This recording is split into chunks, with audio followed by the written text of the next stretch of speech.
La coupe des 4 cavités est la base de l'échographie du cœur fœtal. Son acquisition standardisée est requise selon la Société suisse d'ultrasons en médecine. L'examen des 4 cavités débute par la détermination de la latéralité du fœtus. Une coupe transverse de l'abdomen montre l'estomac à gauche.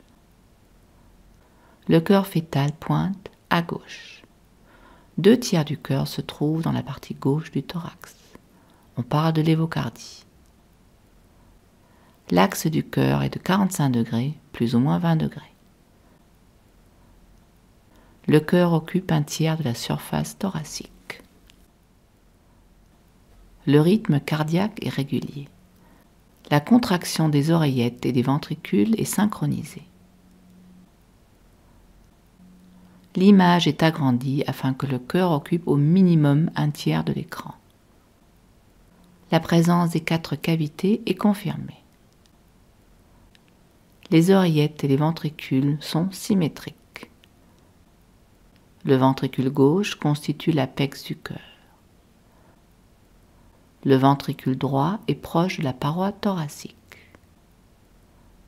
La bande modératrice est visible près de la pointe du ventricule droit. Les oreillettes sont de taille voisine. L'oreillette gauche a une forme angulaire. Les veines pulmonaires entrent dans l'oreillette gauche.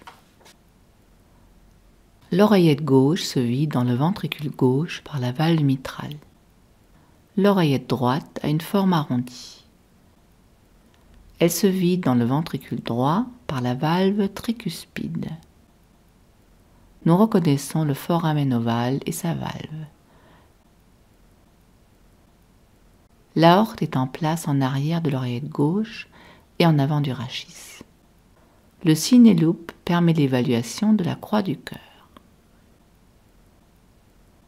Notons le décalage mitro-tricuspide. La valve tricuspide est plus apicale. Les valves auriculo-ventriculaires sont insérées séparément. Elles s'ouvrent et fonctionnent librement. Le septum interauriculaire, septum primum, est visible. Le Doppler couleur permet l'évaluation des valves auriculo-ventriculaires et montre l'absence de régurgitation.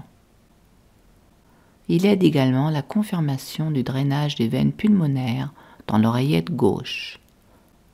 Le septum interventriculaire est évalué dans la vue latérale. L'absence du flux Doppler démontre son intégrité. On voit le septum primum et le foramen ovale avec le mouvement de sa valvule à l'intérieur de l'oreillette gauche. En conclusion, la coupe 4 cavités constitue une partie essentielle de l'échographie fœtale. L'enseignement de son acquisition et son interprétation sont primordiaux. Merci pour votre attention.